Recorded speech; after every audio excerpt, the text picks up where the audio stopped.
Realmente no es algo que tú decidas, es algo que te sucede. La vida a veces te sorprende y te da oportunidades que tú puedes elegir aceptarlas o no. Y sobre todo retos, ¿no? A mí los retos siempre me han llamado mucho la atención, las cosas difíciles me estimulan. Yo no decidí nunca, nunca pensé jamás que iba a hacer esgrima, ni a llegar donde llegué, ni a hacer todo lo que hice en mi carrera deportiva. Pero bueno, simplemente surgió la oportunidad, me pareció, me fascinó, me sedujo porque era el deporte mágico, el deporte secreto, la esgrima. Algo para una persona con discapacidad era algo impensable, ¿no? No sabía que se podía hacer esgrima adaptada. Cuando me lo plantearon, para mí fue como un sueño, ¿no? Hacer realidad un sueño. Y el primer día que entré en la sala, con aquel chándal enorme que no cabían 7 paquis bazalos dentro, y sin haber hecho nunca más deporte que el Trivial Pursuit, pues yo sentí que aquello fue como un veneno, ¿no? Fue como un veneno, algo que me enganchó, que, me, que se hizo dueño de mi emoción, de mi vida, de mis sensaciones, y encontré un camino en el que no me sentía diferente, sino en el que sentía que tenía cosas que hacer y en el que era valorada por mi trabajo, y eso fue lo que más siguió enganchándome a la actividad. Bueno, realmente la primera vez que me llaman para practicar esgrima, yo quería nadar porque acababa de salir de una intervención quirúrgica y no me quería poner gorda, soy muy coqueta, entonces pues en aquel tiempo pues era todavía más, ¿no? Y recuerdo que me dijeron, y en vez de nadar, ¿no te apetecería hacer esgrima? Y digo yo, esgrima, pero si yo con la pierna como la tengo, ¿cómo voy a hacer esgrima? Dice, es que hay esgrima adaptada. Corría el año 91, noviembre del año 91, 8 meses antes de los Juegos. Se estaban creando equipos en Barcelona, Toledo, Madrid, Málaga, y se estaban buscando personas con un perfil, y bueno, me lo plantearon, me pareció una oportunidad, lo planteé a mi familia, mi padre me dijo, esta niña no está buena, ahora dice que va a hacer esgrima, y yo le dije, papá, me han dicho que es verdad, dice, hija mía, te lo crees todo, pero al lunes siguiente yo ya estaba en la sala, y la verdad es que no fue fácil porque dolía mucho, me hacían daño, y fue complicado, ¿no? Hasta que encontré la fórmula, que fue con una garrafa de estas de plástico, me hizo un protector. En aquel tiempo éramos muy pobres, no teníamos material, no teníamos recursos, no teníamos nada, pero sí teníamos ilusión. Yo nunca he dejado de hacer cosas porque el entorno me lo impida, siempre he buscado alternativas. Creo que en la vida hay que buscar alternativas y no rendirse ante cualquier adversidad que aparezca. Entonces, cuando aparece un problema, pues hay que buscar una solución. Yo encontré la solución, le dije a mi abuela, mira, en esta garrafa entro, córtamela, la hagas a mi medida, que ya a mí no me van a hacer sufrir más esta gente. Y a la semana siguiente aparecí en la sala con una garrafa forrada con unos elásticos y todo el mundo, ¿y eso qué? ¿Y eso qué? Me llamaban la Barbie, porque se me quejaba mucho, era muy delicadita yo. Y cuando ya la Barbie no sentía dolor porque se protegió bien, pues ya no tuve miedo. Y cuando ya vencía el miedo, pues dije, aquí estoy yo, ahora vamos a jugar en las mismas condiciones. Y a partir de ahí empezó, pues, con decirte que al poco más de un mes de estar entrenando, me llevaron a Francia al primer torneo en el que los franceses nos iban a enseñar, nos iban pues eso, a mostrar un poco más y a coger más experiencia en el Campeonato de Francia, y gané mi primer trofeo, que no era para mí, en realidad. No estaba previsto que una españolita novata llegase y le ganase a los franceses en su casa un premio en su campeonato. Y a partir de ahí pues empezó toda la historia, ¿no? Todo fue, para mí estar en Barcelona significó un regalo, el hecho de vivir unos juegos, era un sueño estar allí. Ganar en realidad fue una anécdota porque lo realmente importante era vivir esa experiencia, vivir la experiencia de ver a miles de personas volcándose con nosotros, dando lo mejor de sí mismos, poniendo el corazón, la emoción, la ilusión, sobre todo los voluntarios, ¿no? Fue algo que a mí en Barcelona me impactó muchísimo. Pero sobre todo también para mí, yo soy una discapacitada, pero que nunca me he sentido así, ¿no? Entonces era el primer contacto con personas con muchas discapacidades diferentes, con mucha diversidad funcional, como se llama ahora. Y lo que más me impresionó fue ver a deportistas comer sin manos, correr sin piernas.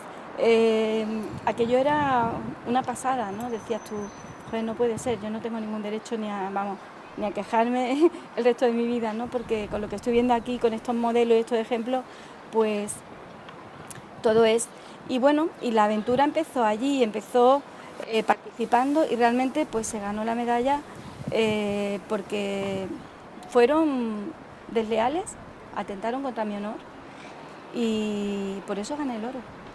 Si no, probablemente lo habría vivido como una experiencia más, una experiencia bonita, pero tuvieron el mal gusto de cuestionar que mi chaquetilla no era oficial, el juego sucio que a veces hay en estos deportes que, bueno, pues que a mí nunca me entrenaron para eso, pero se ve que se utiliza mucho en algunos deportes. Y ese juego sucio hizo posible pues que, bueno, pues que yo pasara no simplemente de participar, sino también de luchar por mi honor y por demostrar que bueno, que tú puedes, que no puedes faltar a la dignidad de una persona, no puedes acusar a alguien que está siendo honesto y limpio durante una competición. Y por ese motivo gané el oro, porque cuestionaron que mi chaqueta era oficial, intentaron simplemente descolocarme psicológicamente. Los ataques psicológicos son muy ruines y en deportes como el nuestro pues todavía más, ¿no? Y ese fue el motivo por el que, bueno, pues cuando ya me había desahogado, me habían hecho llorar en la pista, que la chaqueta no era oficial, que la silla no era oficial, que no llevaba nada oficial, ya cuando me retiraron, pues ya cuando lloré, ya decidieron que por fin España podía competir, seguir compitiendo, porque a mí me interrumpía la competición. Entonces ya estaba relajada y ya pasé de sentir lástima a sentir coraje. Y el coraje fue lo que me hizo pues llegar a esa final del oro por un tocado. Realmente lo que sucedió fue que durante la clasificación para esa pool yo no comprendía por qué me habían hecho eso, por qué me traicionaban. Yo no estaba entrenada para el juego sucio. Y yo era una niña que iba a competir limpiamente, a pasarlo bien, a vivir la experiencia.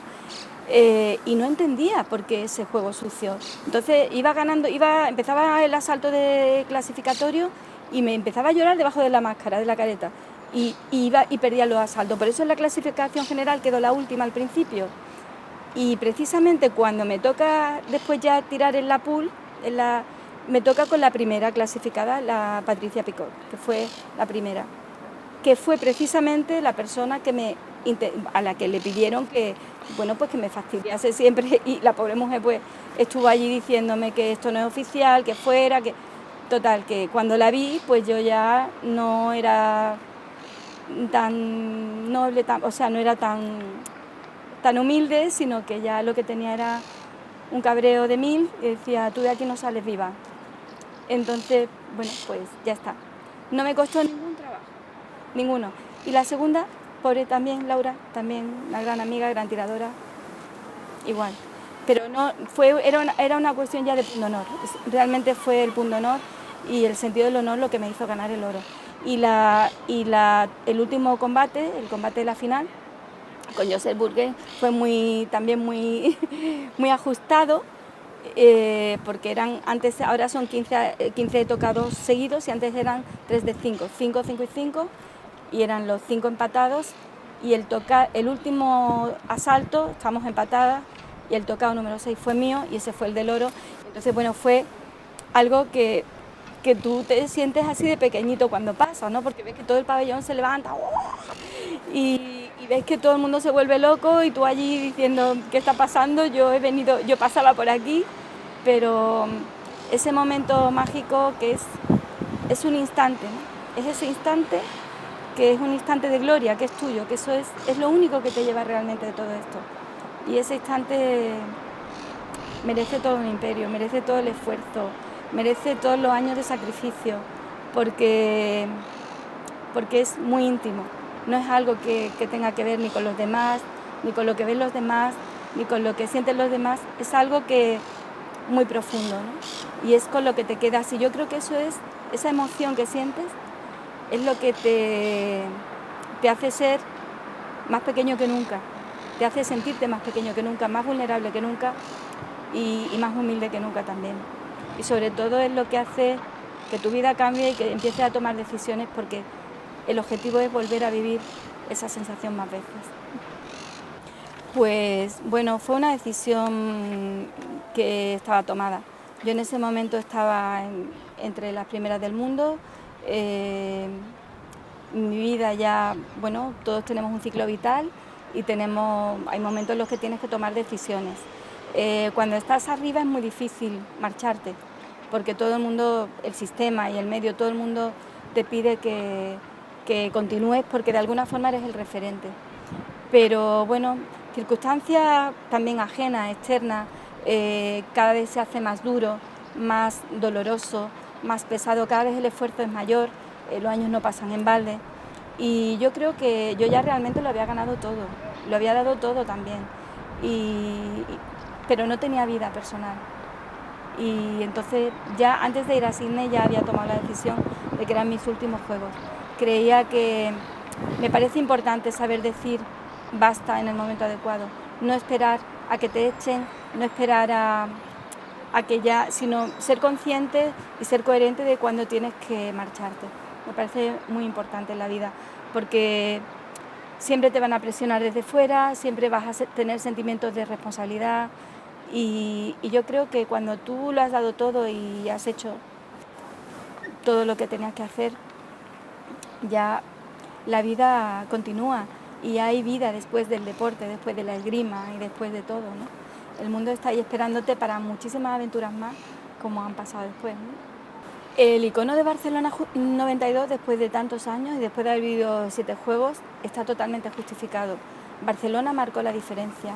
Barcelona puso en valor el espíritu, algo que hasta entonces no se había, pero no solamente el espíritu de los deportistas, sino también el espíritu de una sociedad que estima y valora la diferencia, el espíritu de unos voluntarios, el espíritu, Barcelona consiguió hacer que los juegos, sacar esa magia que nos transmiten siempre los juegos.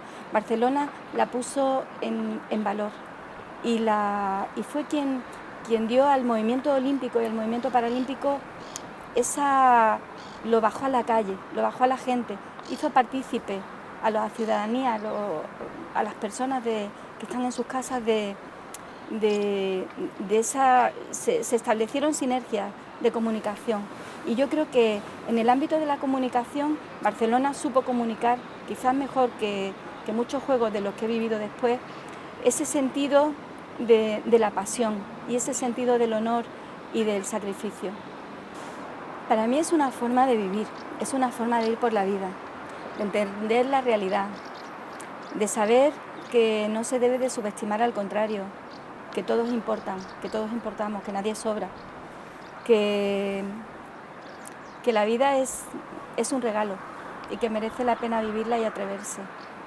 Y el deporte te da esa oportunidad, la oportunidad de atreverte, de vivir emociones y que no se debe de perder esa ocasión. Si la tienes, aprovéchala, porque no vas a volver a tenerla. Pues a mí me gustaría que me recordasen pues como una deportista honesta,